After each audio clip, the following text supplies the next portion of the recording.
Hey guys, welcome back to another episode of Nobody Asked My Opinion podcast. I'm your host Siobhan, where as usual, nobody asked my opinion, but I damn sure I'm going to give it anyway. Before I get started, guys, don't forget to hit that like, share, and subscribe. I appreciate you and you do.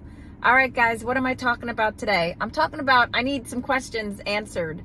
Can anybody explain to me the LABUBU Craze? LABUBU is this toy. I'm sure everybody... Well, I shouldn't say everybody knows because I didn't know until recently that this was it had taken off to the degree it does. Now, I'm going to start by saying I am not judging anybody. If you want to own a LABUBU, right on. I guess I'm questioning the cost factor.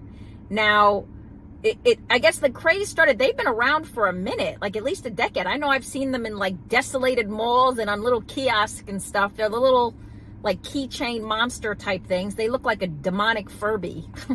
They're little, it's one of those stupid things I wouldn't put in my bag, but I guess whatever, right? So I guess Rihanna was pictured with one on her purse, on one of her Louis, and people saw it and were like, oh my God, I have to have that, right? So that is the perfect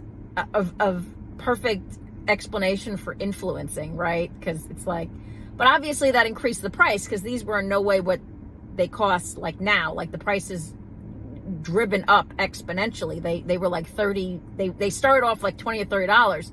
Well, black market and uprising, what people are willing to spend for them now is they're going, one just went at auction or something for $170,000. $170,000. Okay, so the creator of them, I was reading, borrowed money from his parents to start this company, and honestly didn't think it was going to go anywhere. It really wasn't doing anything until this just happened. And now, thanks to the greed of a nation, we have made this man a billionaire 3 times over from this doll that probably costs $2 to manufacture. And again, I am not coming for anybody. I am definitely, I get it. Okay. I'm a huge video gamer. So, when the Game Boy Switch, listen to me, when the Switch 2 just came out, I was one of those people I forgot to pre-order. And I was debating for a minute if I wanted to spend the black market price of $800. I did not. Or wait until they came back in stock. Because, there's always that panic if you're a gamer. Is it ever coming back? When the PS5 came out, that, there's so many games along the line that, they sell out. And then the console sells out. And then you're everybody else is having fun. And you just feel assed out, right? So, I am not hating on anybody. If you have the money to spend and spend thousands for a LABUBU, that is your money. You do with it what you will. I do have some questions though. I guess I don't get it. Now, I am of the age and of the time of the Cabbage Patch doll. And I do remember my mother knocking down an old lady to acquire a Cabbage Patch doll in the 80s. Now I know retail Cabbage Patch dolls went for $25, $30 or something. But black market back then, they were going for upwards of $700 to $800 up to over $1,000. And this was the early 80s. I'm aging myself, but whatever. But this was the early 80s. Now, ironically, my grandmother, when my mother was going all over New York City to get me, every parent's been there, to get me this doll, my grandmother laughed because she remembered seeing them before they became popular. She remembered seeing them, about to date myself again, in Woolworth's markdown bins for $2. And I guess somebody decided that the Cabbage Patch kids were worthy and they just took off. And then I remember having to have one. And of course, the one my mother bought me was not the one I wanted. I wanted a preemie. And she got me one with hair. And I wanted the preemie. For those of you who remember, get down in the comments with the Cabbage Patch dolls. You had to have the one you wanted, right? I had to have that preemie. And I remember, and then you got to name it, right? You got to name it. Mine was Maggie Ellen. And they gave you the little birth certificate. It's crazy that I still remember this. And when the animals came out, I had to have the cat, and my cat's name was Buddy. And I had them. I literally had my Cabbage Patch dolls until I had my own child. And then she destroyed it through didn't understand the greatness of it. I gifted her my Cabbage Patch when she was younger, but she did not understand the greatness and ended up destroying my Cabbage Patch. But when I think about how ick they were, because I barely ever washed them, right? And they were out of the pack. I mean, God. But so flash forward, I then remember the next phase, which was Tickle Me Elmo. Okay. And I was tasked with finding one at the time for my little brother. And people went crazy for Tickle Me Elmo in the 90s. If you were not there for the Tickle Me Elmo craze, it was just as severe as the Cabbage Patch craze. People lost their minds for Tickle Me Elmo. And they retailed, I want to say, for like $40 or $50. And people were spending as much as $1,000. I remember hearing like a news report, one, and I had to look this up. One went for as much as like $7,500 in an auction. And people, if you did not have a Tickle Me Elmo for your kid for Christmas, you were not worth anything.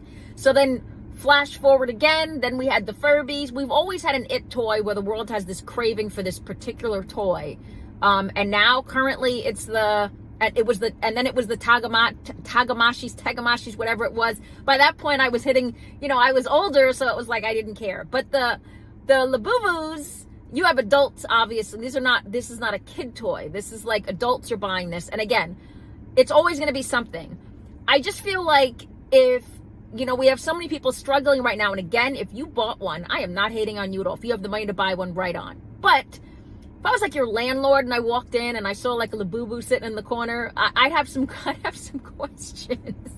Like, I feel like, are people buying this because of the craze or because they actually want it? And then when you look at the aftermarket, it's funny. I had to go on eBay and look at an old Cabbage Patch that I know my mother overpaid for my Cabbage Patch at the time because she had to buy a black market Cabbage Patch.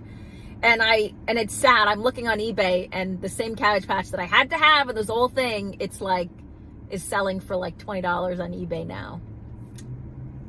So I mean, I get it. There's always going to be something. We have the Pokemon cards, we have this, and now we have the LABUBU. Are you looking for a LABUBU? And again, this is the only difference, I think, and the reason this is kind of making the rounds on social media is because it seems like it's more adults seeking these out than it is for children, right? So people are questioning the pricing point. Like, I mean, I think this is definitely going to be the highest priced toy that's ever been released. But it's when I'm looking at it, it's not being marketed as a kid's toy. It's like an adult stuffy, right? And so no judgment on that. We all need our little comfort hugs, but and as someone who sat there waiting for the Nintendo Switch 2 to come out, I get it, guys. We all have our thing, and we all have what people are going to question is, how you choose to spend your money. Technically, when I was growing up, gaming consoles were just for kids. Now we know the majority of gamers are adults. We're all the same age. Like, we remember we went through Mario to Metroid to now you have like these games that we got made fun of and called nerds playing a lot of these games, and now these games are have been turned into movies. Hogwarts the Legacy is one of the biggest games. People love it across all platforms. Started as a book, went to a movie, now it's a game. But my point is, guys, is that everybody has their thing. So if this is your thing, right on. But how much would you be willing to spend? That's what I want to know. How much would you be willing to spend for a LABUBU? And are you part of the crowd? It's like, whatever, I don't care how much it costs, I have to have it. Because again, I guess for me, I question it because it's so creepy looking. It looks so demonic. It looks like a psychopathic Furby. Now, Furbies used to creep me out. I remember I had a Furby, and he would turn on like randomly in the middle of the night, and his eye, their eyes would flip up. Until finally I took his batteries out and like turned him around. I was like, I can't do that. We can't share a house together. There was something wrong with you. But if you are that person, what's your pricing point? What are you willing to spend on a LABUBU? And do you get it? And do you think there's always going to be something, right, guys? That's just how I feel like more than a lot of people are blaming this on American greed and want, but this is becoming like a worldwide phenomenon. But like, I don't think it has anything to do with that. I think this is human nature of like, we always have to make something worthy or worthwhile, right? No matter how ridiculous it may seem to some. But either way, let me know what you guys think. Get down in the comments. Don't forget to hit that like, share, and subscribe. And as usual, nobody asked my opinion, but I damn sure I'm going to give it anyway. I appreciate you guys. Have a good one. Bye-bye.